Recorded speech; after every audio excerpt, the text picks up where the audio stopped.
የሀገር ብሔራዊ ጥቅም በተቃራኒ የፖለቲካና የሀሳብ ዋልታዎች ላይ የሚገኙ አካላትን ለአንድ ዓላማ የሚያሰባስብ የሀገር የወደፊት መቀጠል ቁልፍ መንስኤ መሆኑ እሙን ነው። ከዚህ በተቃራኒ የሚቆሙ የሀገርን ብሔራዊ ጥቅም ለፖለቲካ ነጥብ ማስቆጠሪያነት አለፍ ሲልም ለሚናፍቁት ወንበር በሸቀጥነት ለማቅረብ የሚሞክሩ አካላትን መመልከት የኢትዮጵያ ፖለቲካ ዛሬም ከሚጋፈጣቸው መራራ ሀቆች አንዱ ነው። ብሔራዊ ጥቅም የቆምንለት ቀዳሚ የቤት ስራችን ነው የሚሉት የአማራ ብሔራዊ ንቅናቄ አብን ሊቀመንበር ዶክተር በለጠ ሞላ የሀገርን ብሔራዊ ጥቅም ከጠላት ጋር አብሮ በመስራት አሳልፈው ለመስጠት የሚንቀሳቀሱ ኃይሎች በኢትዮጵያ ፖለቲካ ቦታ ሊኖራቸው እንደማይገባ ጠንካራ መከራከሪያ ያላቸው የኢትዮጵያን ጥቅም ለኢትዮጵያ ታሪካዊ ጠላቶች አሳልፎ ለመስጠት የሚታትር ኃይል የኢትዮጵያ የፖለቲካ ባለድርሻ ተደርጎ መወሰድ አለበት ብዬ አላምንም ነኝ። በፈተና ውስጥ አልፎ ሀገርን ማጽናት ከውስጥና ከውጭ ጀርባን እየተወጉም አይቻልም የተባሉ ታላላቅ ስኬቶችን መተግበር መገለጫዋ የሆነ ሀገር በታላቅ ህዳሴ ግድብ ይህን እውነት በተጨባጭ ሌላ ማስረጃ አረጋግጣለች። የህዳሴ ግድብ ብስራት ዶክተር በለጠ ሞላ ይላሉ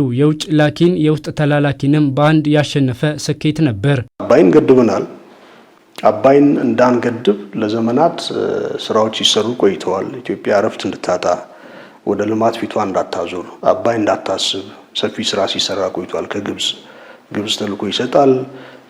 እኛ ወንድሞች በግራም በቀኝም ገብቷቸውም ሳይገባቸውም ይህን አጀንዳ ለመፈጸም ብዙ ስራ ሲሰሩ ቆይተዋል።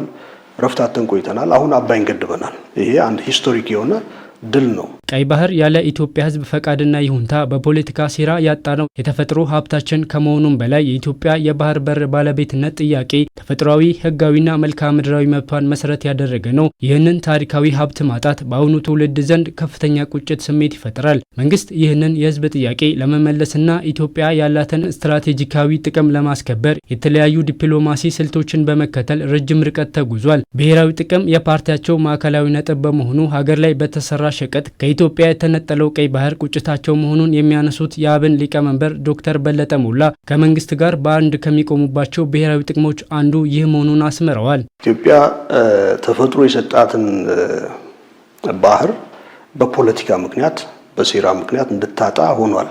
ላለፉት 30 ምናምን ዓመታት ተፈጥሮ ሰጥቷታል። የተፈጥሮ ሀብታችን ነው። በፖለቲካ ግን ተወስዶብናል። ፖለቲካ ወስዶታል ማለት ነው።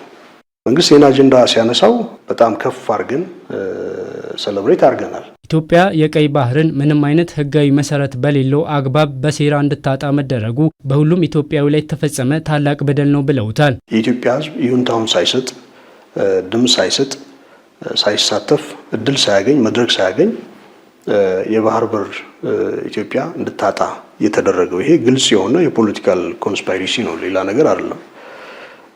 ኢትዮጵያ ህዝብ ድምፅ አልሰጠም። ስለዚህ በደል ተፈጽሞበታል።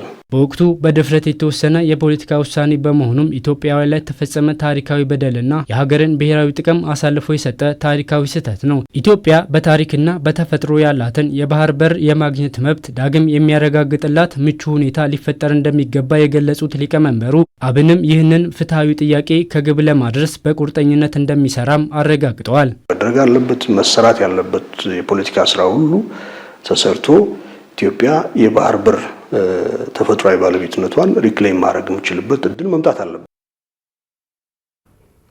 የተከበራችሁ ተመልካቾቻችን በቀጥታ ስርጭት ወደ እናንተ ሲደርስ የቆየው የእሁድ ምሽት ፋና ዜናችን በዚህ መልኩ ተጠናቋል። አብራችሁን ስለነበራችሁ እጅግ አድርገን እናመሰግናለን። መልካም ምሽት ይሁንላችሁ።